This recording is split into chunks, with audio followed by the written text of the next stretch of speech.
¿Está bien, chicos? ¿Se ve? Sí, doctor, se ve. Ya, gracias.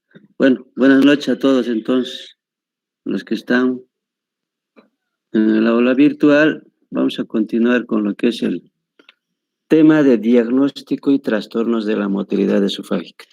El día de ayer hemos hablado todo lo que es un poco de la anatomía, de lo que es el esófago, y ahora continuamos con lo que son sus alteraciones de lo que es en relación al esófago, ¿ya? Entonces, hablamos primero para estos trastornos del esófago, hablamos de lo que es el diagnóstico. ¿Cómo hacemos el diagnóstico de estos trastornos?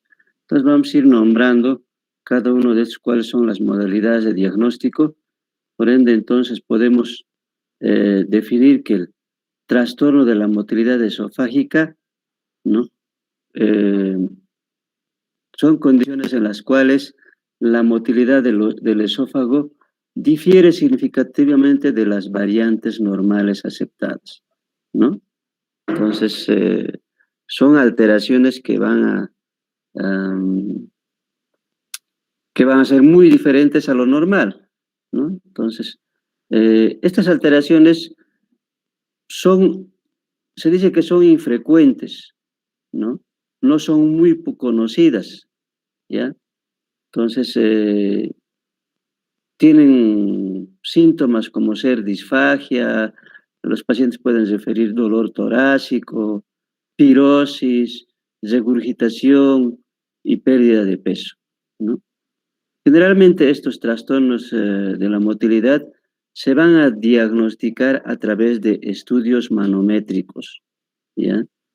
Y en los últimos años realmente ha cambiado la tecnología. Con el cambio de tecnología. Antes había en la manometría convencional, actualmente hay manometría de alta resolución. Y gracias a este avance en la tecnología, entonces inclusive ha hecho que la clasificación anterior que se manejaba antes ha cambiado. Entonces, gracias a esta manometría de alta resolución. ¿Bien? Entonces, y nuevamente repetimos que los hallazgos diagnósticos manométricos son importantes para estas patologías, ¿no? Dice, la gravedad de los síntomas no siempre se relacionan con la manometría, o sea, no siempre los síntomas van a aseverar con la manometría, ¿no? Entonces, siempre va a haber alguna dificultad así mismo con la manometría, ¿ya? Entonces, hemos indicado de que gracias a esta manometría de alta resolución ha cambiado el sistema de clasificación. Entonces, actualmente se maneja el sistema de Chicago, que está en su libro de Savington, ¿ya? Entonces, se basa principalmente en este estudio, esta clasificación nueva de Chicago. Esta es la clasificación de Chicago que está en su libro de Savington, ¿ya? Entonces, clasifica como ausencia de contractilidad, espasmo esofágico distal, esófago de hipermotilidad, ¿no? Entonces, otros trastornos menores de peristaltismo, ¿ya? Entonces, esta clasificación lo hacen en base a esa manometría de alta resolución.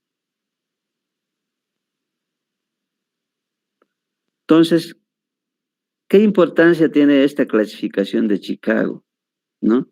Hemos dicho que principalmente se utiliza para catalogar los trastornos motores esofágicos, ¿no? Entonces, esta manometría de alta resolución mide las alteraciones o las presiones que pueden tener la motilidad esofágica, ¿ya? Entonces, principalmente tienen en cuenta la motilidad esofágico distal y el esfínter esofágico inferior, ¿no? Dos elementos anatómicos importantes que va a considerar esta clasificación de Chicago.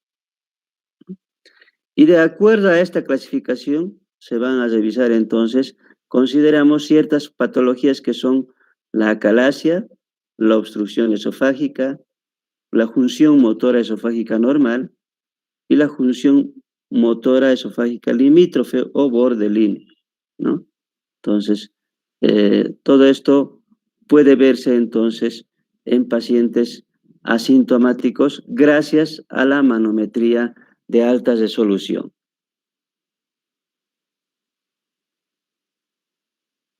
Entonces, vamos a ir viendo cómo son estos estudios manométricos, ¿no?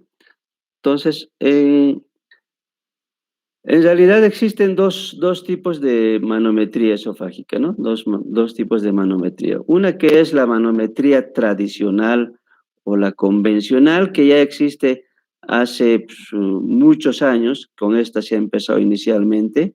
Vamos a ir viendo la diferencia que existe. Y otra es la manometría de alta resolución. Entonces, vamos a ver las diferencias de cada uno de estos, ¿ya? Entonces, vale decir, este equipo es una versión más antigua que prácticamente ya lo manejan hace 40 años, ¿no? Y esta última versión es reciente. Vamos a ver por qué se diferencian ambas, ¿ya? Entonces, empezamos con lo que es la manometría convencional. Entonces, se ha visto de gran utilidad desde hace 40 años, hemos dicho, ¿no? Entonces, se utiliza en este tipo de manometría, se utiliza una sondita, mira, este es un catéter esofágico, ¿ya? Entonces, se utiliza 5 transductores, ¿no? Ubicados en el esfínter esofágico inferior, 5, 10, 15 centímetros y 20 centímetros a intervalos de 5 centímetros, dando lugar a 5 trazos lineales, como se ve en esta imagen. Aquí está. Entonces, estos son los transductores, 1, 2, 3, 4 y 5. Y estos van a hacer 5 trazos lineales, ¿no? 5 trazos lineales. Entonces, esto es de cómo se maneja la manometría convencional, ¿no? ¿Qué desventajas tiene? Tiene uno que no registra en forma simultánea todos los componentes del esófago. Entonces, no registra, ¿no? En forma simultánea todos los componentes del esófago. ¿Qué va a hacer? Va a evaluar la actividad motora del esófago y sus esfínteres, principalmente el esfínter esofágico inferior, ¿no? ¿Ya? ¿En qué casos es útil? Es útil en casos de que el paciente presenta como síntoma una disfagia, ¿no? Entonces, los gastroenterólogos ya verán en qué momento realizarle este estudio, ¿ya? Este estudio puede durar hasta de 1 hora hasta 15 a 20 minutos, ¿no? Entonces, prácticamente ha aparecido en 1960, ¿no? Entonces, ya son muy buenos años lo que se maneja esta manometría convencional, ¿no? Es como colocarle una sondita nasogástrica, se coloca a través de las fosas nasales. Entonces, a veces ayuda con la deglución de poca cantidad de agua para que llegue hasta el estómago, ¿no?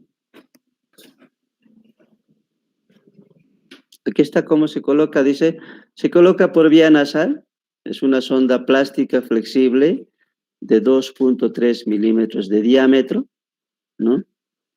Obviamente se coloca con un poco de anestésico como la sonda nasogástrica, puede ser anestesia en gel, ¿no? ¿Para qué? Para facilitar a que el paciente pueda tragar y que pase hasta el estómago, ¿no? Una vez colocada este catéter esofágico, se va a conectar a un ordenador, ¿no? O un aparato donde nos va a mostrar las imágenes, ¿no? Durante esta prueba se debe retirar la sonda despacio, poco a poco, para ver para que se vea o se o se grabe la información en la pantalla, ¿no? Entonces, esa es la forma de hacer esta manometría convencional, ¿ya?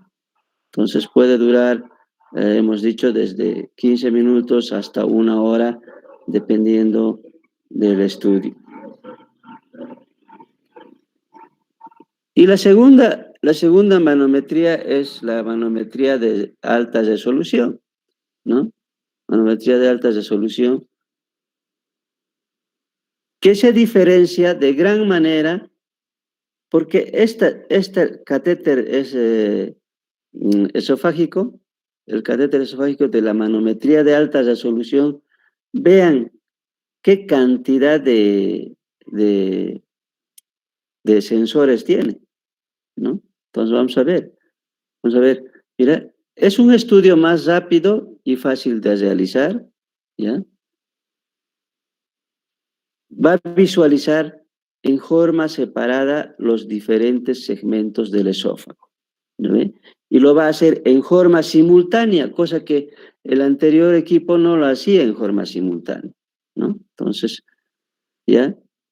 Tiene un análisis más sofisticado de las funciones esofágicas, o sea, nos da es un examen más preciso, ¿ya?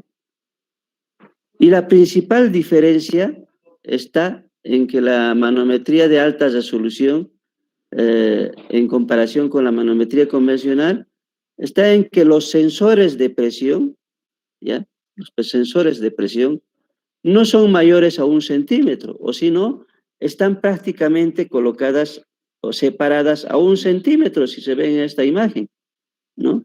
Entonces, a 1 centímetro, desde la faringe hasta el esófago. Digo, desde la faringe hasta el esófago o estómago, perdón, ¿ya? Desde la faringe hasta el estómago, ¿ya? En lugar de estar separados como en la convencional, casi hasta 5 centímetros, ¿no ve? Entonces, vemos que en la convencional están separados de 5 en 5 acá, ¿no? De 5 en 5. Entonces, eso es la gran diferencia con la manometría de resolución alta, ¿no?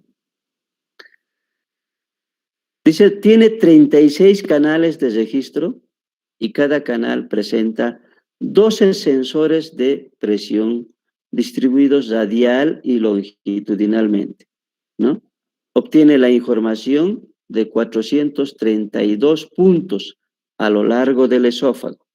Entonces, tiene una gran capacidad de diagnosticar cualquier alteración que presente el esófago, ¿no? Entonces, permite obtener un mapa de la presión especial tridimensional durante la deglución. Este estudio se hace durante la deglución. Esto es, en realidad, la imagen llamado topografía de la presión esofágica, ¿no?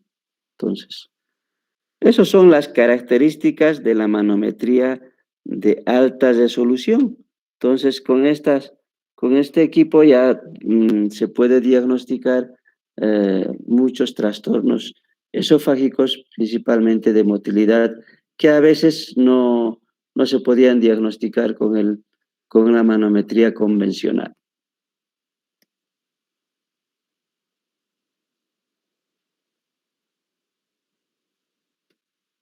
Entonces, ¿qué es lo que hace la manometría? ¿No? La manometría nos sirve como diagnóstico para pacientes con trastornos de motilidad esofágica concretos, vale decir específicos, ¿no? Entonces, nos sirve para eso, ¿ya?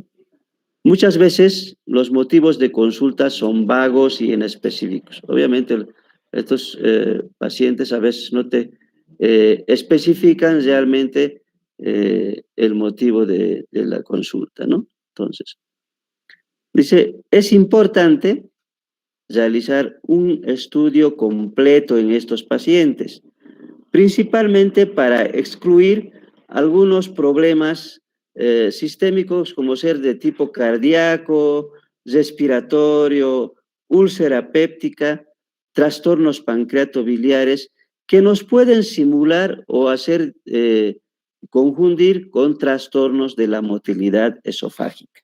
Entonces, vale decir que hay que hacer un diagnóstico preciso si ese paciente no tuviese alguna otra enfermedad relacionada con lo que son otros órganos de nuestro cuerpo, ¿no? Dice, se debe prestar atención a los síntomas sistémicos, principalmente los que están relacionados con la alteración del tejido conjuntivo, hay trastornos como ser la esclerodermia, ¿no? La esclerodermia. En estos pacientes se tiene que tener mucho énfasis, ¿ya? Ya que el tratamiento quirúrgico en este tipo de pacientes puede llevarnos a un resultado no óptimo, ¿ya? A un resultado catastrófico. Entonces, por esa razón, hay que tratar siempre, en resumen, hacer un diagnóstico más preciso y específico en este tipo de pacientes para ir al tratamiento que se pueda realizar. Entonces, para el diagnóstico de estos trastornos de la motilidad esofágica, se utilizan varios métodos y entre ellos está el esofagograma con bario, ¿no? El esofagograma con bario se utiliza bario, ¿no? Es una radiografía con bario, ¿ya? Que es muy útil para guiarnos, para guiar para llevarnos al diagnóstico de trastornos de la motilidad esofágica, ¿no ve? Porque estos métodos nos pueden hacer diagnósticos diferenciales de otros trastornos, como ser las hernias hiatales, como se ve en este caso. Mira, esta es una hernia hiatal, acá está, esto debe ser grado 2 y esto es más severo ya. Esto es un grado 3 de hernia hiatal, con seguridad, ¿no? Entonces, es muy importante para nosotros en este tipo de estudio, que es el esofagograma. Este es un esofagograma normal, ¿no? Donde nos muestra el esófago, ¿ya? Nos muestra la unión esófago-gástrica, ¿ya? El diafragma y el estómago, ¿no? Entonces, realmente tiene mucha importancia este estudio que lo hacen en el gastroenterológico, ¿ya? O cualquier centro de imagenología lo hacen. Entonces, como nos muestra realmente tan clarito todo lo que es el esófago.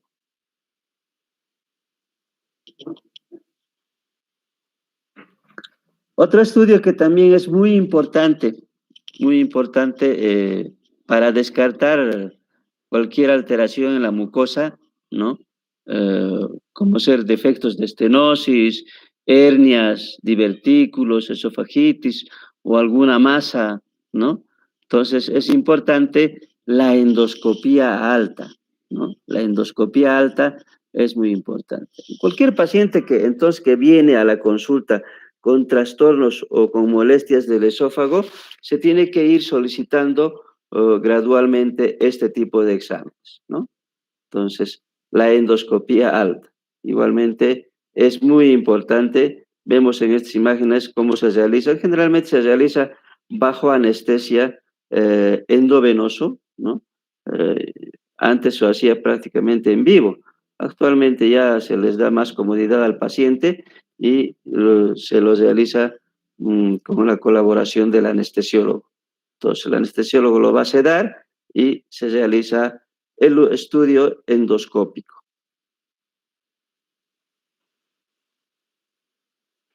Otros exámenes que nos pueden descartar otras patologías diferentes a lo que son las alteraciones esofágicas son la TAC, ¿no?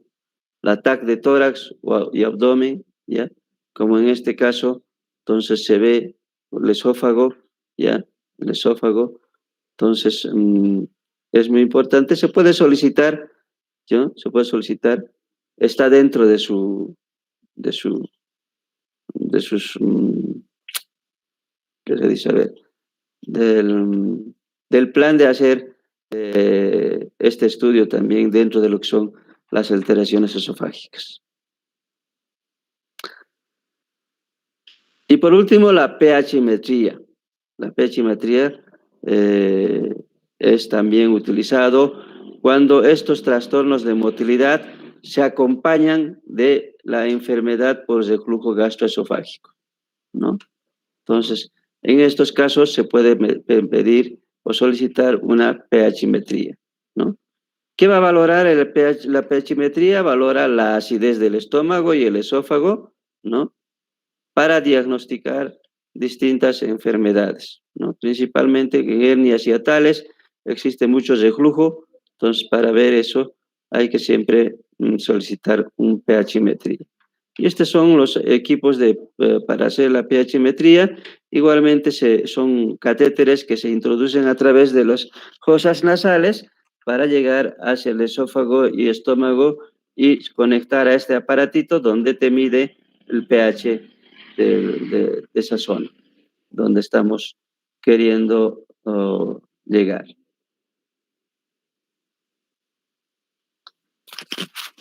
Bueno, continuamos con lo que son la clasificación. Existe una clasificación ya clásica de estos trastornos de la motilidad esofágica que se dividen en dos, las primarias y las secundarias, ¿no?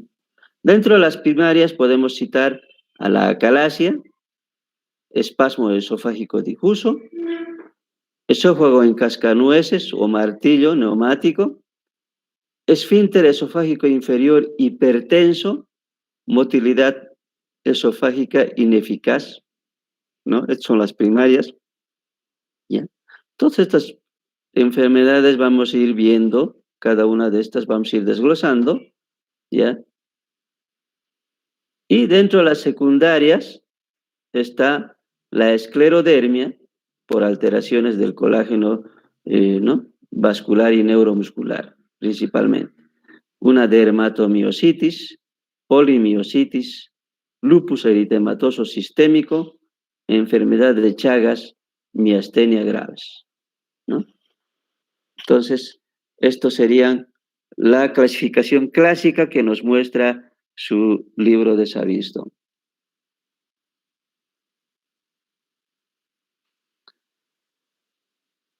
¿no? Una clasificación de este tipo, dice, no es muy útil para interpretar los resultados manométricos, ¿no? Ni para guiar las estrategias de tratamiento. Vale decir que esa clasificación clásica que nos muestra no es de mucha utilidad para para los resultados manométricos, ni para realizar el tratamiento correspondiente, ¿no? Entonces, se prefiere un enfoque anatómico para clasificar estos trastornos de la motilidad esofágica, teniendo en cuenta que toma en cuenta principalmente la afectación del cuerpo esofágico y el esfínter esofágico inferior. Entonces, en relación a estos dos elementos anatómicos, vamos a realizar entonces nuestro diagnóstico y tratamiento principalmente,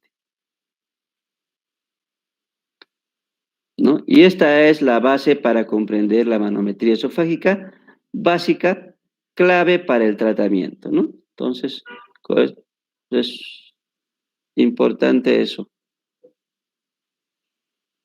Entonces, como primera alteración, vamos a ver trastornos de la motilidad del cuerpo esofágico, ¿no? El cuerpo esofágico. Dentro de lo que son los trastornos de la motilidad del cuerpo esofágico, tenemos primero al espasmo esofágico difuso, ¿ya? Al espasmo esofágico difuso. Entonces, vamos a ver la característica de este trastorno, ¿no? No sé si hasta aquí hay alguna duda, chicos, alguna pregunta que quieran hacer en relación al diagnóstico de los trastornos eh, esofágicos.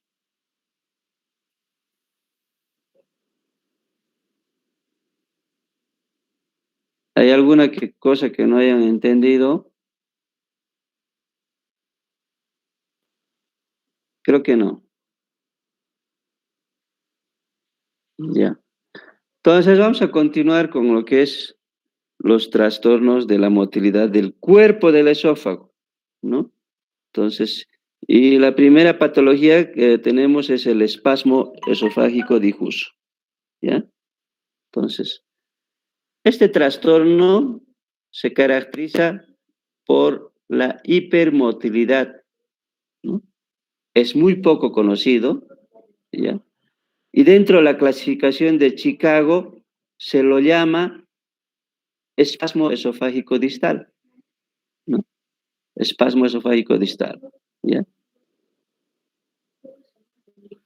Puede manifestarse similar a la acalasia, ¿no? A la acalasia, pero es 5 veces menos frecuente, ¿no? 5 veces menos frecuente. Afectaría más a mujeres, ¿no? Y en pacientes con múltiples molestias médicas. O sea, son pacientes que de difícil de diagnóstico muchas veces, son pacientes que vienen con muchas sintomatologías, ¿no? Entonces, se caracterizan por ser así este tipo de pacientes, ¿ya? La causa fisiológica neuromuscular no está clara, ¿no? No está clara en este tipo de pacientes, ¿ya? La anomalía motora del cuerpo esofágico es más notable en los 2 tercios inferiores, ¿no? En los 2 tercios inferiores del esófago, ¿ya? Entonces, vendría a ser más, la alteración del esófago sería más distal que proximal, ¿no? Entonces, eso es importante para nosotros para ver el tratamiento posterior, ¿ya? En ella se han observado una hipertrofia muscular y una degeneración de las ramas del nervio vago, ¿ya? Entonces, probablemente a consecuencia de esto, entonces es que hay esa alteración, ¿no? De espasmo esofágico difuso, principalmente en la porción distal del esófago, ¿no? Hay contracciones esofágicas que son repetidas, ¿no? Simultáneas y de gran amplitud, ¿no? De gran amplitud. ¿Cuál es la clínica que generalmente te refiere el paciente? Van a quejarse de un dolor torácico y de disfagia, ¿no? Entonces, generalmente pueden relacionarse estos síntomas con las comidas, ¿ya? Con el ejercicio físico, pueden ser similares a la angina de pecho que presentan alguna vez, en algún momento, al jugar, por ejemplo, podemos sentir estas molestias, ¿no? Entonces, se quejan siempre de opresión en el pecho, como en la angina de pecho, ¿no? Entonces, esta puede irradiarse hacia la mandíbula, a los brazos y a la parte superior de la espalda. Entonces, es un dolor que puede irradiarse, es una opresión del pecho que puede irradiarse hacia la mandíbula, brazos y parte superior de la espalda. Entonces, estos síntomas suelen ser más pronunciados en los momentos en que el paciente tiene mayor estrés emocional, ¿no? Entonces hay pacientes característicos, ¿no? Hay pacientes característicos que sienten molestias de cualquier cosa en alguna parte de su organismo, ¿no? Hasta se cree que son pacientes un poco con alteraciones psicóticas. Entonces, en ese tipo de pacientes, obviamente, suelen presentarse o manifestarse más, ¿no? Puede haber una regurgitación, ¿ya? Del contenido esofágico, ¿ya? Y de saliva en estos pacientes, pero no el reflujo ácido, ¿no? Entonces, no va a haber reflujo ácido. Normalmente en este tipo de pacientes no hay reflujo ácido, ¿ya? Puede haber regurgitación, ¿no?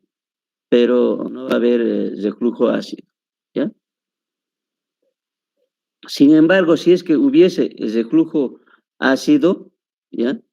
Entonces puede agravar los síntomas, ¿no? Igualmente puede agravar los líquidos fríos. La toma de líquidos fríos en este tipo de pacientes, entonces, puede hacer que el paciente sienta más molestias, ¿no? Entonces, eso puede referirte los pacientes. Otros trastornos gastrointestinales funcionales, como el síndrome del intestino irritable, ¿ya? El espasmo pilórico, pueden también acompañar a esta patología, ¿no? Pueden acompañar. Entonces, no, otros problemas gastrointestinales, como ser cálculos biliares, úlcera péptica, la pancreatitis, ¿no? Estos pueden confundirte en el diagnóstico. Por esa razón es que debemos ser nomás muy meticulosos en hacer los exámenes correspondientes para un diagnóstico preciso. Entonces, como los síntomas son muy vagos, no son tan claros, entonces te pueden confundir o se pueden confundir con otras patologías con las que estamos citando, ¿no? Entonces, eso. ¿Cómo vamos a diagnosticar? Diagnosticamos a través de imágenes radiológicos, como ser la esofagografía varitada, y a través de una manometría, como hemos indicado anteriormente, ¿no? ¿Qué vamos a encontrar cuando solicitamos el esofagograma, ¿no? Que es un medio de diagnóstico radiográfico, ¿no? Como se ve en esta imagen, ¿ya? Es una imagen clásica que nos muestra el esófago en sacacorchos, de forma en las características de sacacorchos o pseudodivertículos, ¿no? Causada por esas alteraciones en la contracción, ¿no? Causada por contracciones terciarias, y esto indicaría una enfermedad avanzada. Vean esta imagen, es bien característico de lo que es el espasmo esofágico difuso, ¿ya? A través de un esofagograma, ¿no?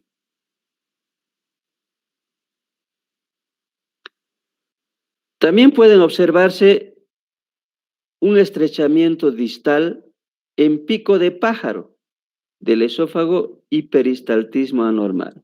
Entonces, aquí está esa imagen en pico de pájaro, ¿no ve? Un tercio distal o la parte final, al llegar al diafragma, entonces muestra esa imagen en pico de pájaro, ¿no? Esto siempre a una radiografía o una esofagografía varitado, ¿no? Con bario. Está blanco, esto lo que es, el color blanco es bario, ¿no?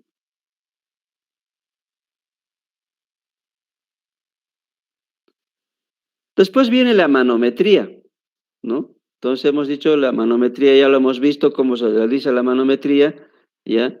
Entonces la manometría generalmente se caracteriza por mostrar contracciones multipico, simultáneas, de gran amplitud, mayor a 120 milímetros de mercurio, ¿ya?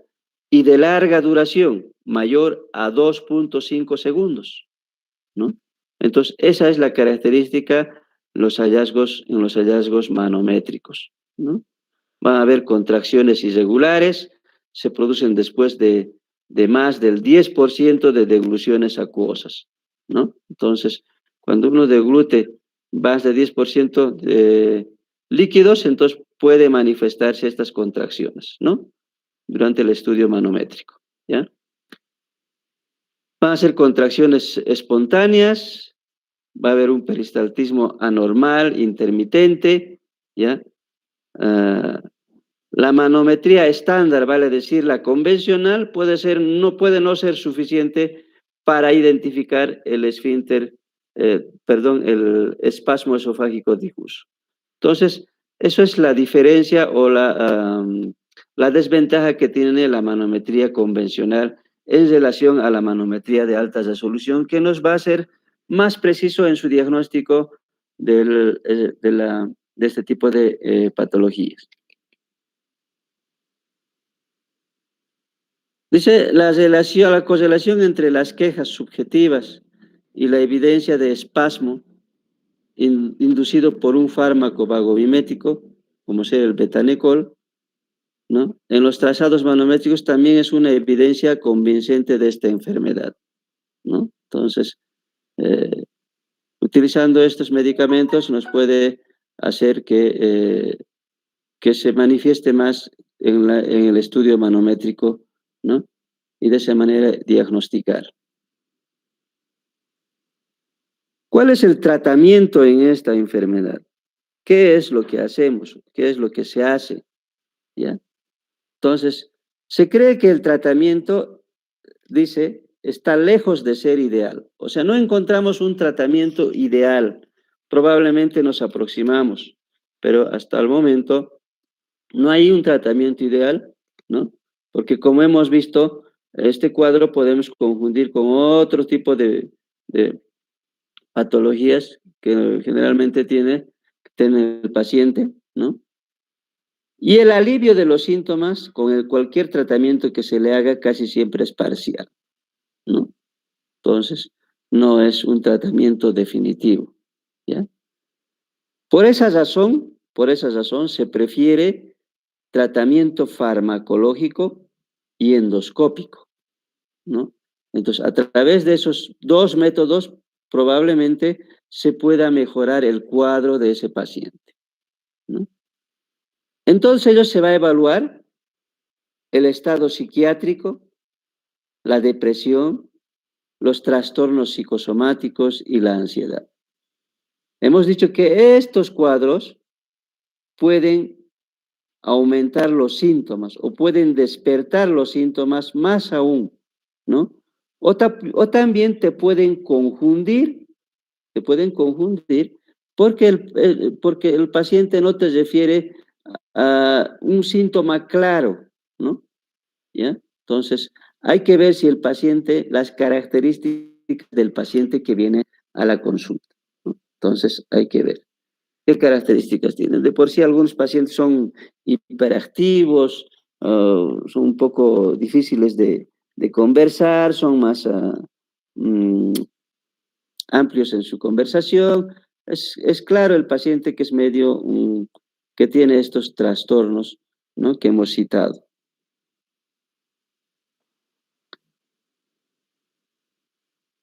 Bueno, el control de estos trastornos y tener la seguridad de que el dolor torácico es de origen esofágico suele ser terapéutico por sí mismo, ¿no? Entonces, bueno, en realidad se refiere a que debemos estar seguros de que realmente el origen de estos síntomas viene a ser del esófago, ¿no? Entonces, a eso se refiere. En casos de disfagia, ¿no? O en casos de que algún alimento nos provoque disfagia o molestias al deglutir, preferible es evitar ese tipo de alimentos que te causen disfagia, ¿no? Hemos dicho que en casos de reflujo, ¿ya? Podemos utilizar fármacos antiácidos, ¿no? Los ácidos, principalmente los inhibidores de bomba de protones se utilizan actualmente, ¿ya? El omeprazol, pantoprazol, lisinopril. Entonces hay un sinfín de medicamentos inhibidores de bomba de protones que se utilizan en este tipo de cuadros. También se puede usar bloqueantes H2 como ser la ranitidina, simetidina. Entonces, un sinfín de medicamentos de preferencia que tenga el médico. También se puede utilizar nitratos, como ser la nitroglicerina, ¿ya? Que son vasodilatadores venosos y arteriales, ¿no? Los nitratos. Los antagonistas de calcio o los bloqueadores de calcio, que al bloquear los canalículos de calcio van a provocar vasodilatación, ¿no? Vasodilatación, y esto ayudaría de alguna manera, ¿no? En el tratamiento. Se puede usar sedantes. Dentro de los sedantes tenemos tantos como ser el prazolam, alprazolam, ¿no?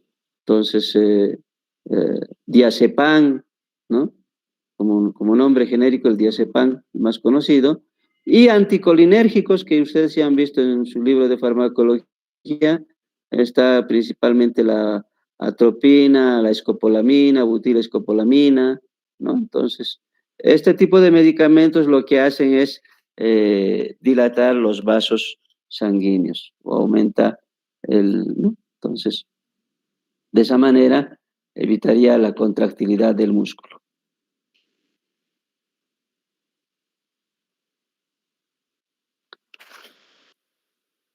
Bueno, esto se repite esto, no sé, se equivocado, bueno.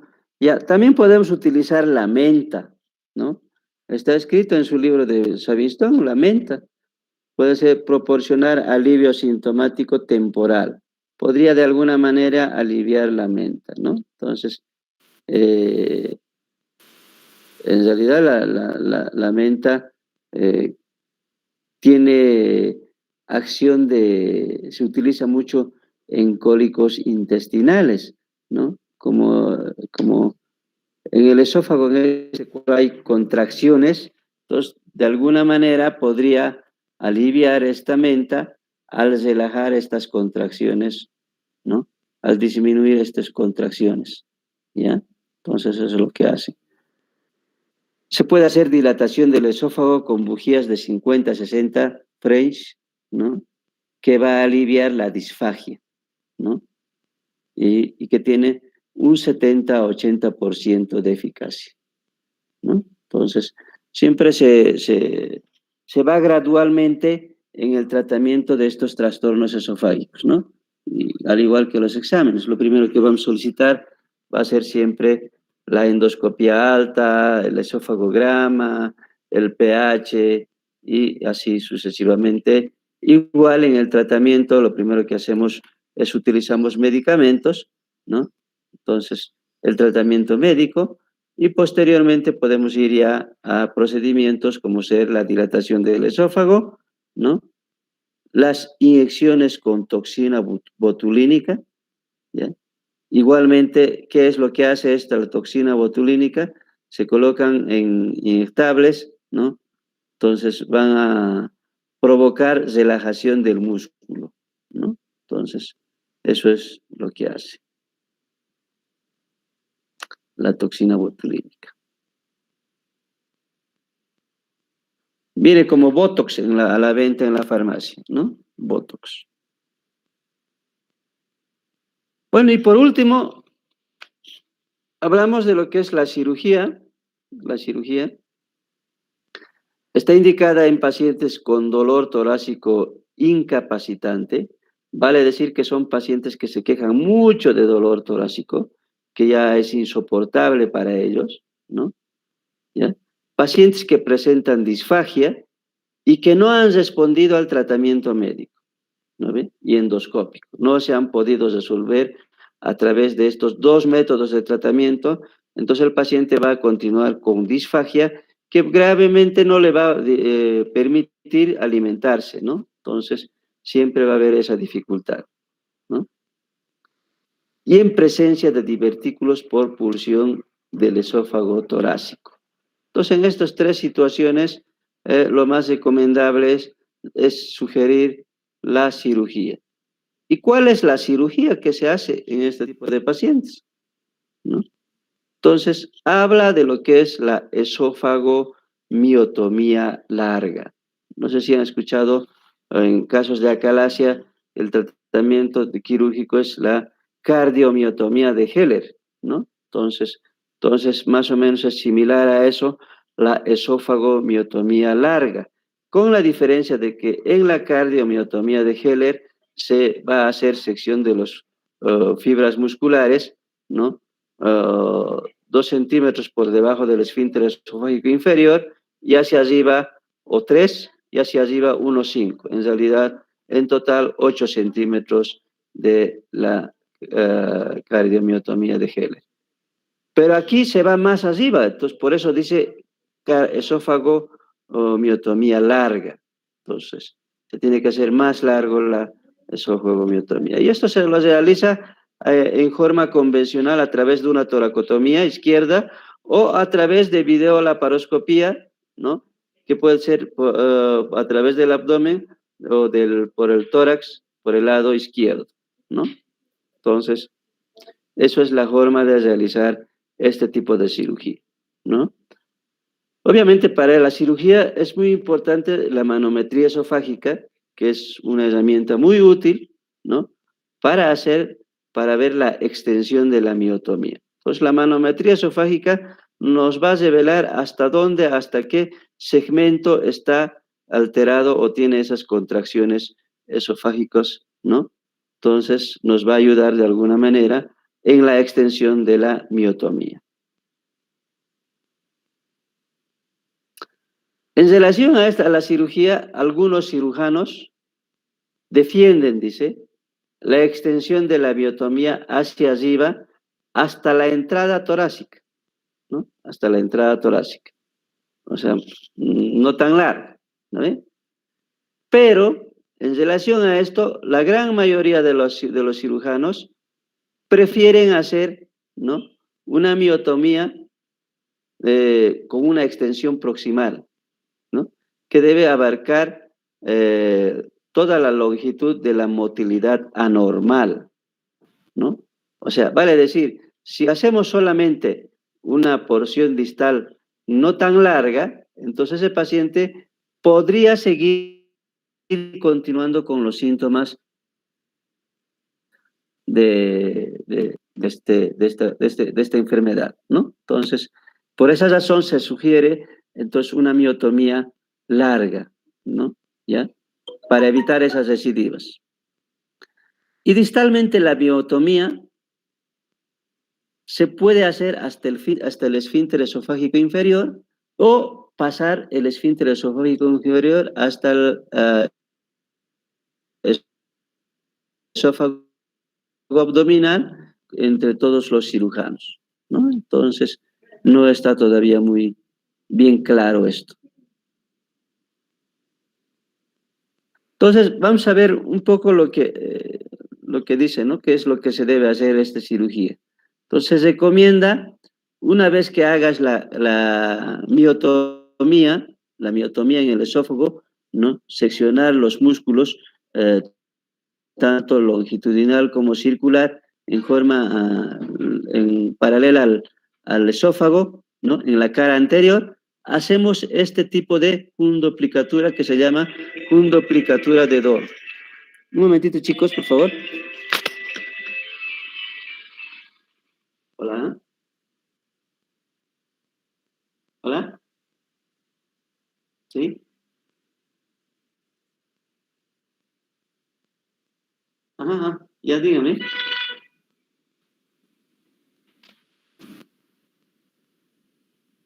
Ajá. ¿Ya?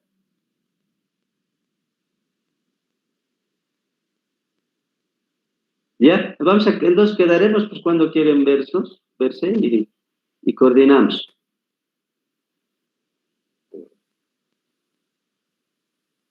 Sí, sí, sí. Sí, sí, sí. No hay problema de eso. No, no, no, no. No. A ver, mañana podrías llamarme, por favor. En la mañana a las 9, pues llamamos. Ya, listo, ya, ya. Hasta luego.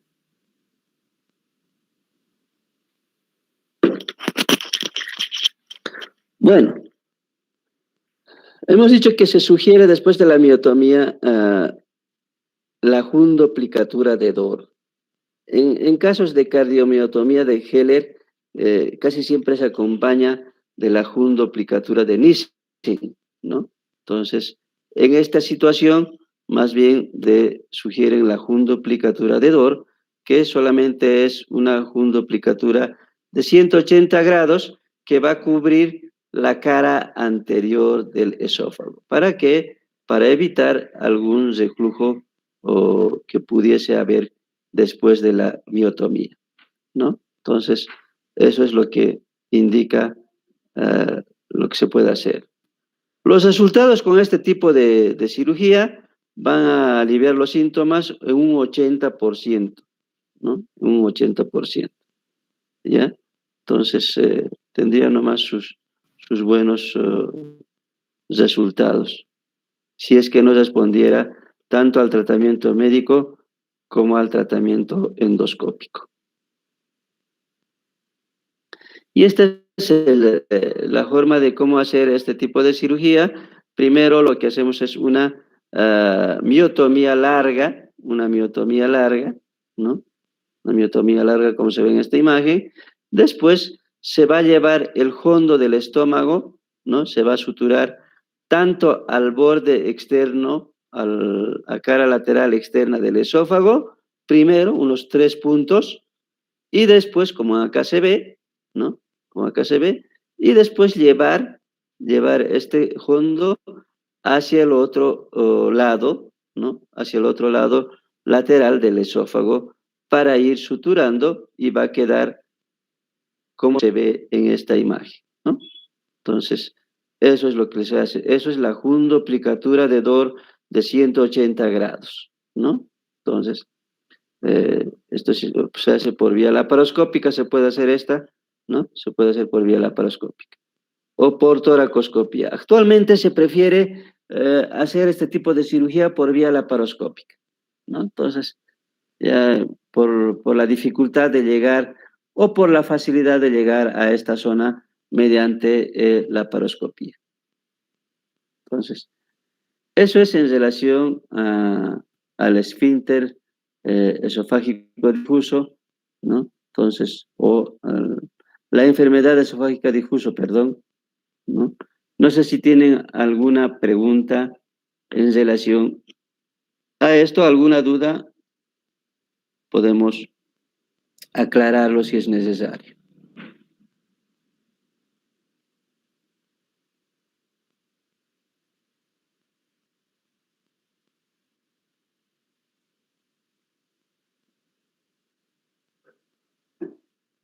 ¿Nadie? Buenas noches, doctor. Una Sí, pregunta.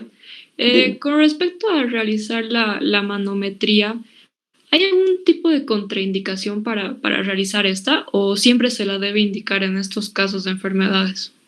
Ah, contraindicación, la verdad que por lo menos no creo como indicación, como contraindicación, ¿no? Salvo que tenga algún problema, por ejemplo, un paciente cirrótico que sea y tenga posibilidad o sea, tenga la posibilidad de tener varices esofágicas, ¿no ve?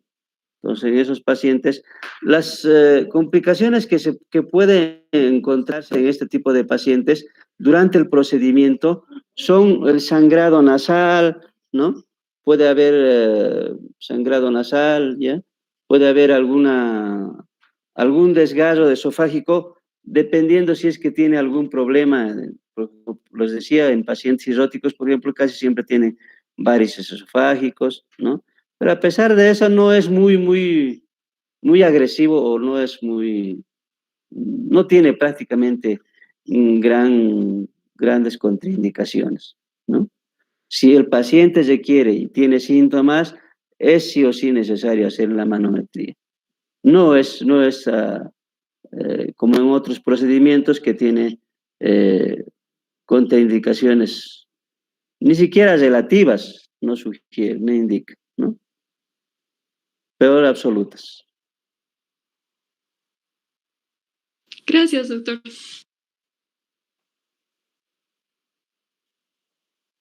Algo más. Si el procedimiento se realiza, eh, es como hacer una endoscopía, entonces el procedimiento lo realizan posterior, es importante que entre en ayunas, ¿ya?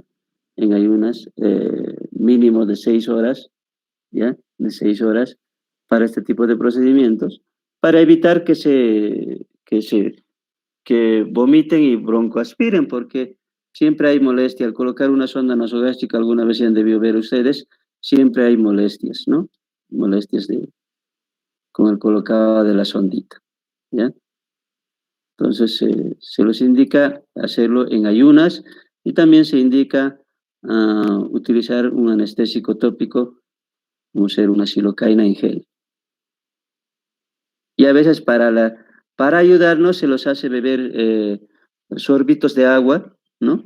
Para que no se vaya la sonda hacia la laringe, más bien que pase hacia el esófago, ¿no? Con la deglución.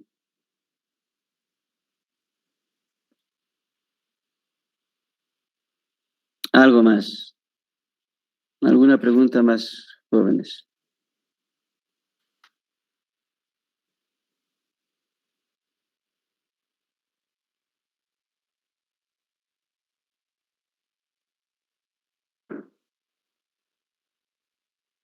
Creo que no, ¿no?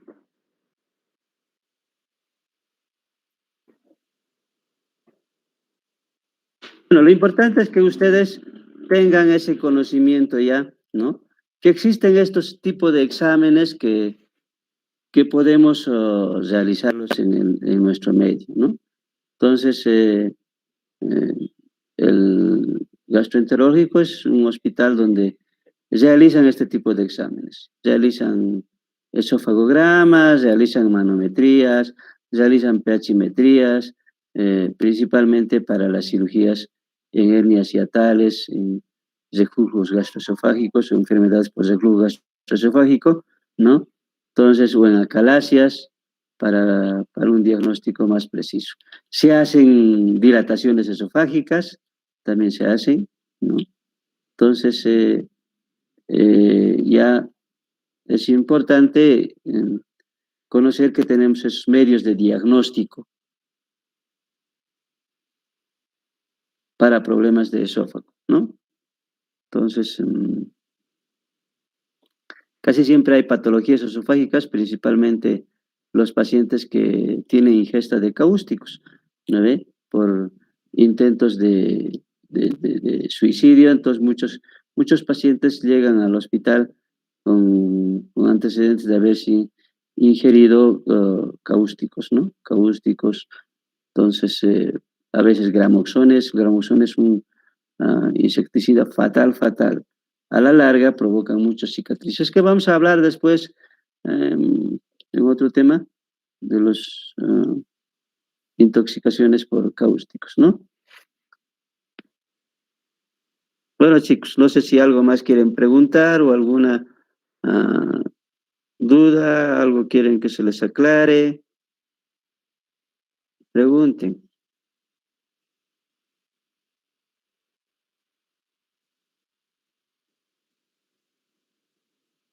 Nada.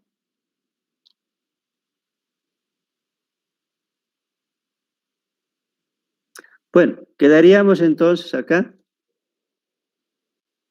Lo que sí mm, les pediría a ustedes que por favor mañana no vamos a pasar porque yo estoy de turno en el Hospital Viedma. Entonces un poco complicado es estando de turno, ¿ya? Hago turno 24 horas mañana. Entonces los llevaríamos para el viernes, por favor, ¿ya? ¿Está bien? Está bien, doctor. Ya, por favor, les pido su comprensión. Y continuaríamos como estamos tenemos tiempo, no hay problema, más bien lo vamos a hacer con calma y lo que importante es que traten de comprenderlo. Pero ustedes también vayan leyendo, chicos, porque si no lo leen al instante, no lo van a poder entender, ¿no? Para entenderlo requiere por lo menos unos 5 veces de lectura, ¿ya? Entonces está ahí en el libro de Savington, todo lo que les he dicho, ya prácticamente es su libro de base, y si pueden leer el Shuar, también pueden hacerlo, pero estoy yo tratando de darles del Savington, ¿ya? Lo visto que es un libro más completo y más amplio, ¿no? Aunque la parte anatómica de la anatomía del esófago, en la edición 20 del Savington no está en la edición más antigua, ¿ya? Una edición más antigua, ¿ya? Entonces, bueno, pero solamente la anatomía es parte del recordatorio solamente, ¿no? Entonces, no hay mucha dificultad en eso, ¿ya? No he visto en la edición 20 la anatomía del esófago, pero sí he visto en lo que es la anterior edición, a la 20, ¿no? No sé si se han fijado, Eric, su libro de Savington, ¿cuál están leyendo? Casi todos deben tener la edición 20. Sí, doctor. El último, el 20 nos dio la que vende. Ya. ¿No? Entonces, nos quedamos con eso. Bueno, chicos, muy buenas noches a todos y gracias.